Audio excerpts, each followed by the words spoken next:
Hello everyone, we are Group 1. We're going to present comparison between absolute monarchy and military rule. My name is Ahmad Ashraf.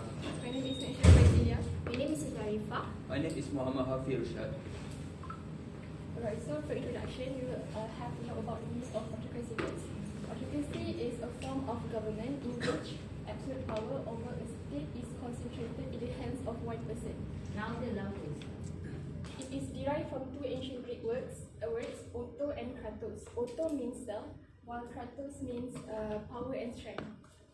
The autocrat's power covers all political, economic, social, and military power. And autocratic leaders typically make choices based on their ideas and judgments and rarely accept advice from followers. For the history of autocracy, the Nazi Germany ruled by Adolf Hitler.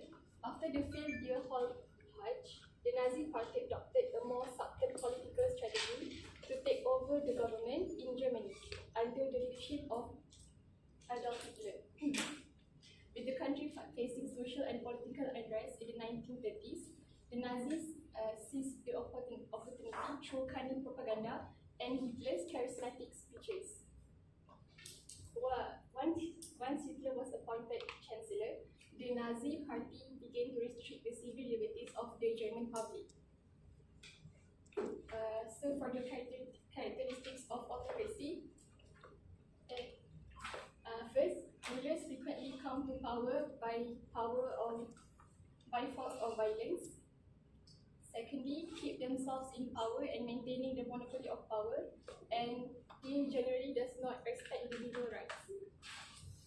Next is authoritarianism. What is authoritarianism? It is the unthinking submission to authority and the suppression of personal freedom of opinion and action in politics and government. So in summary, authoritarianism is voluntary submission towards your government, which means like you are brainwashed into following your government. So there are three characteristics that I chose for authoritarianism, which is number one is limited political freedoms. Authoritarian governments maintain power by limiting citizens' participation in politics.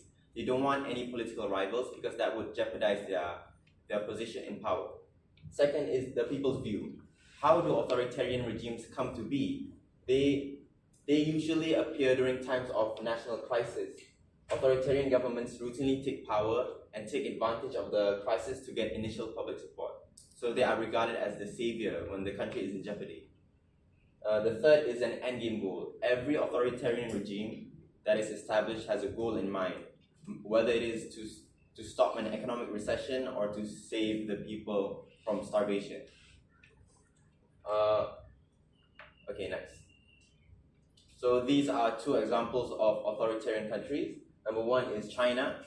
The leader is President Xi Jinping. He's recently called leader for life, so he has an unlimited presidential term. Used to be limited, but now he's president for life. So second is Russian Russian leader Vladimir Putin.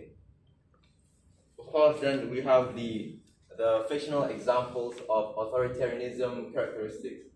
So Disney's The Lion King is regarded as a normal kids movie. However, in its essence, has authoritarian characteristics. You might not believe it, but this is in itself the very essence of authoritarianism. Let me explain with the next slide. In Lion King, we have three social groups that are prevalent in all other authoritarian regimes. We have the political elites, Simara, Mufasa, and Rafiki the monkey. These people dominantly control the power in the animal kingdom. They were never elected. There was no democratic process in picking Mufasa to be the king. It was predominantly a authoritarian tactic. The second is we have the discriminated groups, the hyenas that live in the outlands. They are constantly suppressed and oppressed. They merely want to eat more, and they have a different food consumption ideology. However, they are oppressed because of the color of their skin and the species they are. And the third is the political rival Scar. He's the brother of the king. He has different ideologies compared to Mufasa. In an authoritarian regime, he would be considered a political rival. However, he has been eliminated mercilessly because of his difference in opinion. So next slide. So these three in common, Xi Jinping, Mufasa, and Vladimir Putin have three common characteristics. Number one is they wield full political power. Number two, they have no political rivals that they have been eliminated. For Xi Jinping, they used to be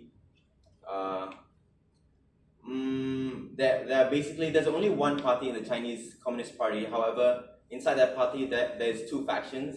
One is from former leader Jiang Zemin, and the other one is Xi Jinping's party. So basically, inside one party, there's two opposing factions which compete for power. However, Xi Jinping has arrested most of his political rivals. And for Mufasa, he killed his brother. And for Vladimir Putin, he recently imprisoned Alexei Navalny, which is a prominent opposition leader in Russia who is also opposed to the invasion of Ukraine. And the third is they all discriminate ethnic minorities. In the case of Xi Jinping, of course, the Chinese Uyghurs, and here the hyenas. And for Vladimir Putin, recently in the Ukraine invasion, most ethnic minorities in Russia are put in the front lines in the Ukrainian war, so that they are used as cannon fodder. So basically, they die for Russia. So most ethnic minorities are in the Ukraine war, and they die more than the majority Russian ethnics. Next. Alright, the next type of autocracy is absolute monarchy. Absolute monarchy is a form of government where a single ruler, usually king or queen, has the complete and autocratic control. Usually, we see absolute monarchy in the Middle Ages era, where in the Western countries, just like in England, Austria, France, Spain, and Persia.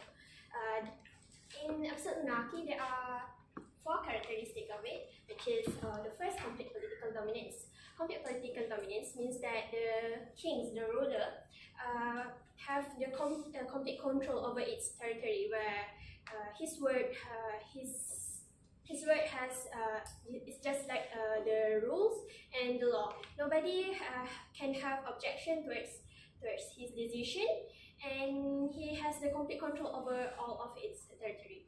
And the second is statutory society, where in absolute monarchy we usually see social inequality, where there are usually two different type of classes, which is the high classes and low classes. High classes usually have more opportunity in the government, meanwhile the lower classes usually subjected towards the king's authority. And the third is military control. The kings have military control to protect his territory, where he make a military for the purpose for his own sake, to protect his own territory. And the fourth is succession through hereditary or marital. In absolute monarchy country, there are no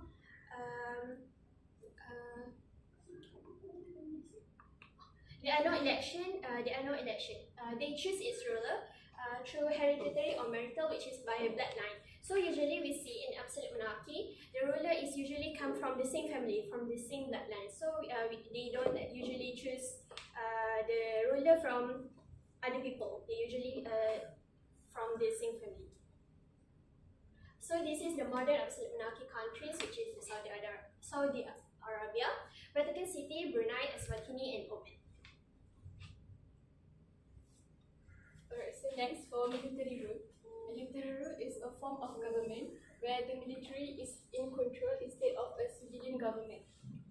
It is often characterized by strict control over liberties, widespread human rights abuses, and limited political freedoms. What is the characteristics? First is abuse of human rights. The military prioritize their own interests over those of the citizens of the country. As for evidence, individual rights are frequently violated in Nigeria by law enforcement officials by arresting individuals who did not even commit crime. Secondly, military government usually have no democracy. This is because they often lack democratic features since they frequently impose laws in a dictatorial manner, which is incompatible with the basicness of democracy. Thirdly,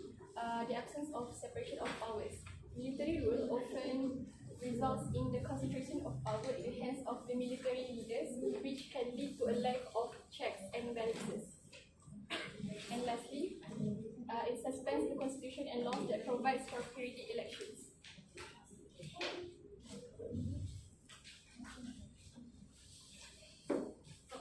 So the third autocracy shape of autocracy is oligarchy, which is a form of government characterized by the rule of a few persons or families. It is used.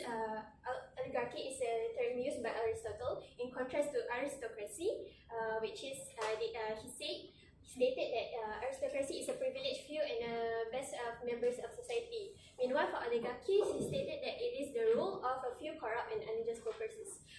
There are four characteristics for oligarchy, which is small and minor groups that control and hold the power.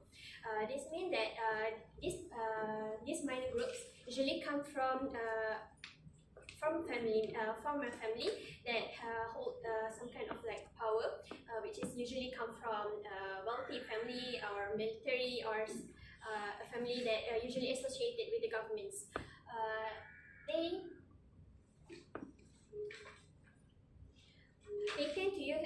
They tend to own significant resource and wealth to ensure the interest and to ensure that their interest is prioritized and measured effectively. And the second is economic gap. Usually, oligarchs family tend to have connection with the authority. So if they have the connection with the authority, they have much more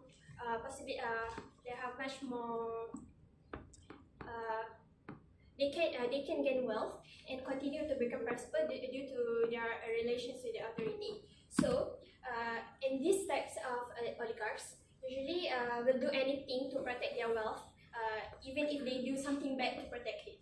And the third is engagement in the government. Usually oligarchs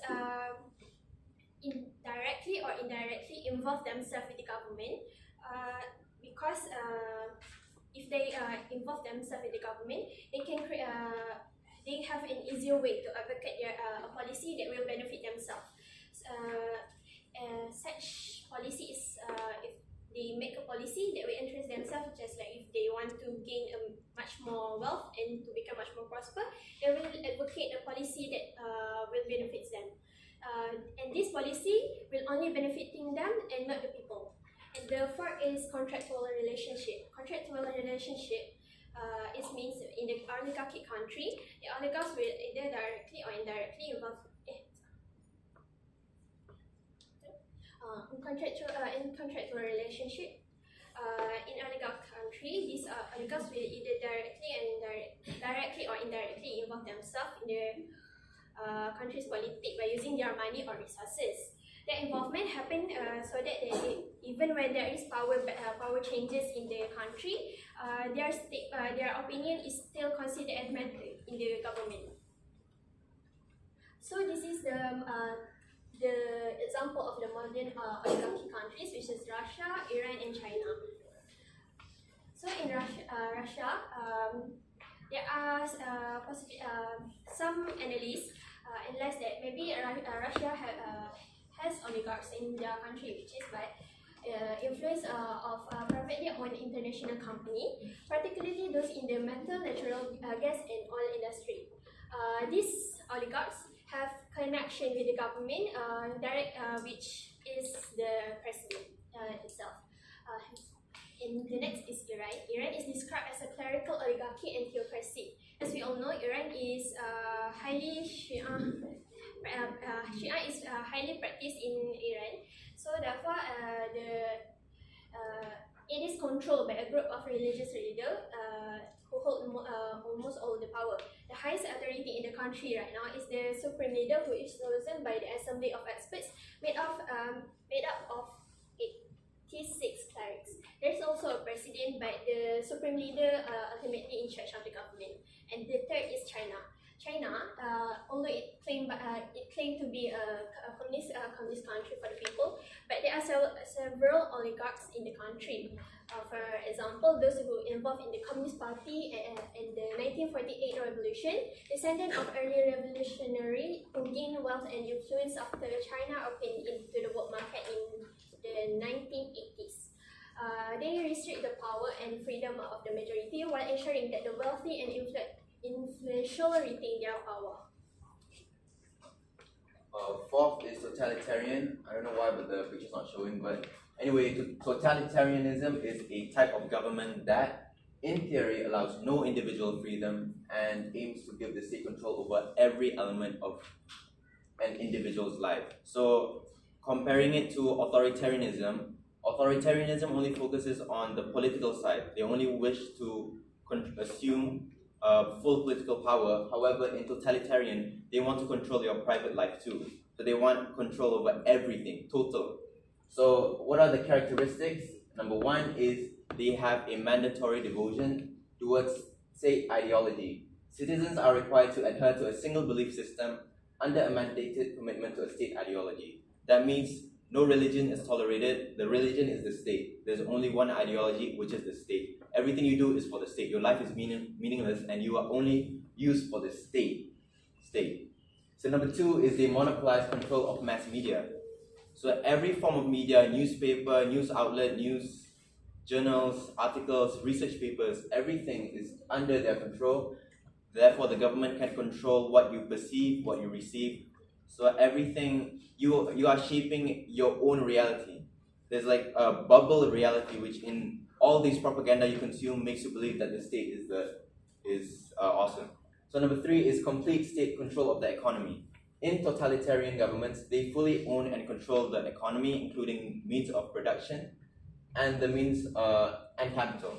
So in totalitarian regimes, there are no private companies. They own everything.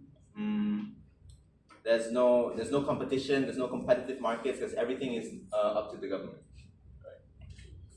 So a real-world examples of totalitarianism is Kim Jong-un, North Korea's supreme leader. So, yeah, that's it.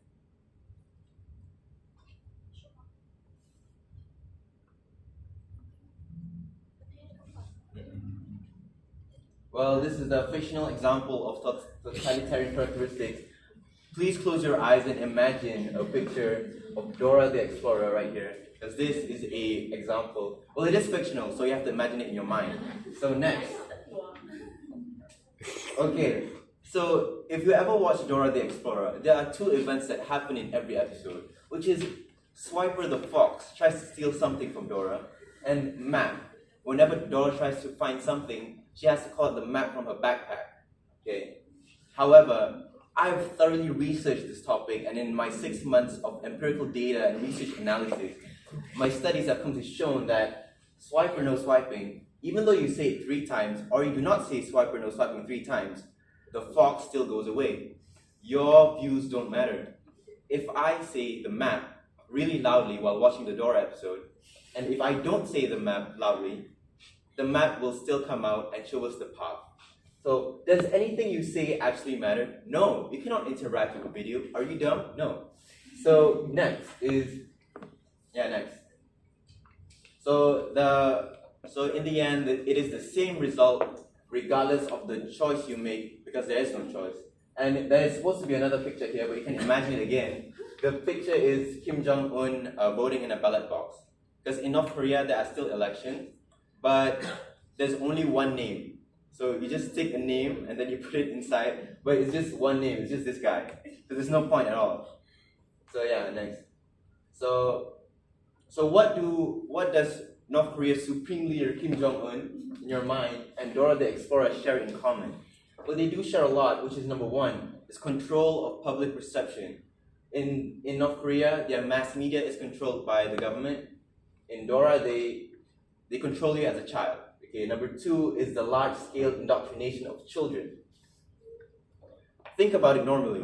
Is a 7-year-old Latina girl allowed to go to the jungle alone with a monkey in boots? Is that normal? No, that's not normal. Yet they normalize it. It is a predatory method to lure children out into the jungle for pedophiles to kidnap them, bring them to their van. And in North Korea's case, it's their education. And third is, how do they control the means of production? Dora's backpack.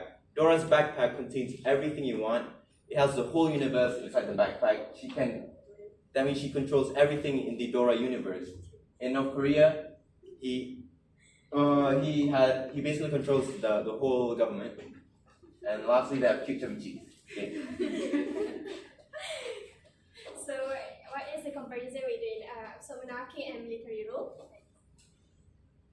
So, one of the comparison is by appointment, which is in monarchy, it's through hereditary or marital, and meanwhile in military rule, it's through power struggle between high military officials, which could lead to civil war or coup d'etat. Okay, an monarchy appointment example during the medieval era. Just imagine, guys, in the medieval era, usually we see in the England, in the Middle Ages England, in their royalty family. I choose the Tudor family, but somehow the image didn't come up. But in Tudor family, the first ruler, which is King Henry, I don't know which King Henry. Okay, the first ruler is King Henry, which is succeeded by his son, which is King Henry also, but number I don't remember. And then succeeded by his children, which is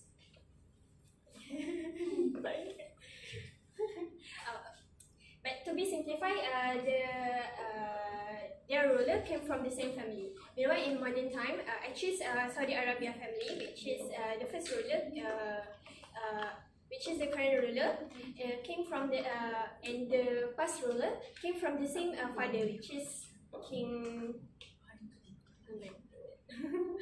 But right now, the ruler of Saudi Arabia is King Salman. And meanwhile, for military rule appointment example, supposed to be a picture, but it didn't show up. Okay, right. In Nigerian military coup 1975, I'm sorry. This happened because of the lower military officials is upset because of this person,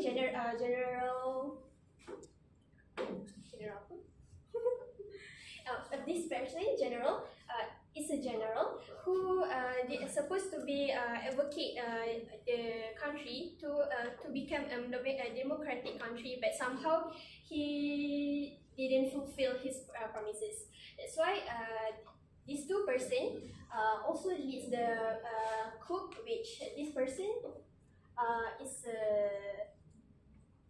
if I remember it correctly, he is a lieutenant, which made the coup didn't become very violent and bloody coup. So they both managed to bring this man down and managed to bring prosper towards the country.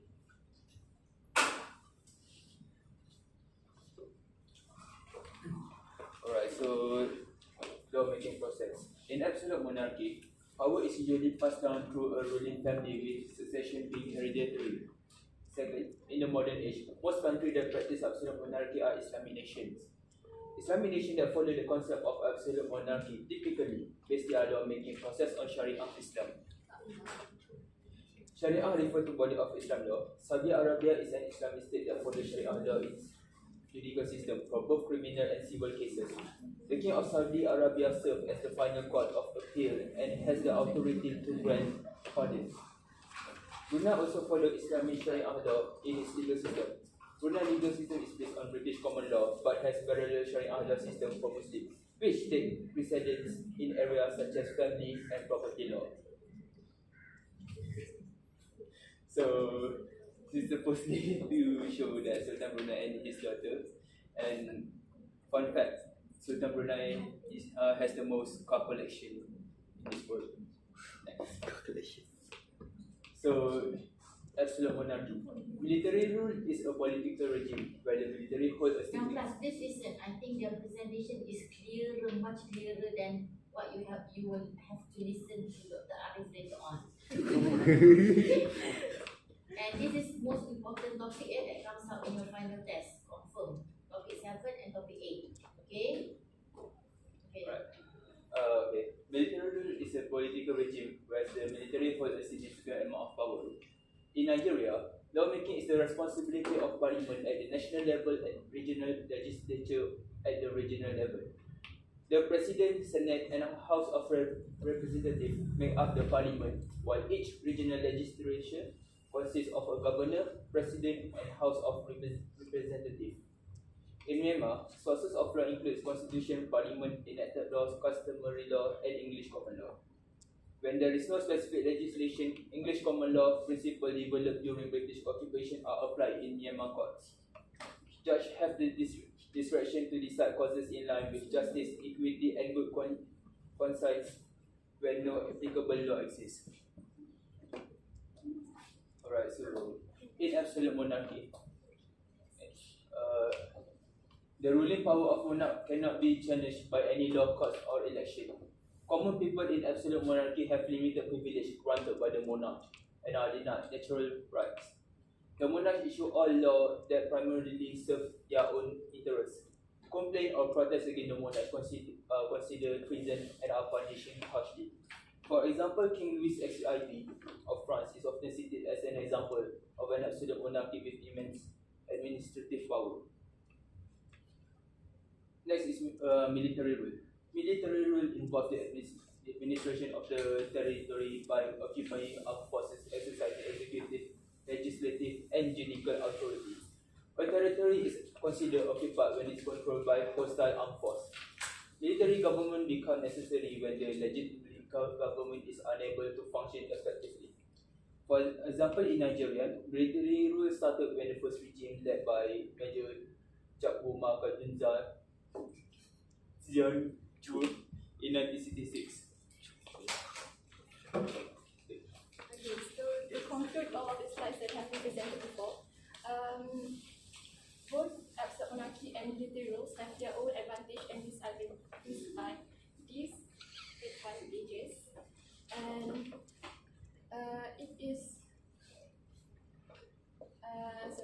every kind of government have their own unique challenges and benefits. So ultimately, it is up to the citizens of the country to determine what kind of government is best suits their needs and values. That's all from us. Any questions? Okay, thank you very much. It's very clear. So give them a clap.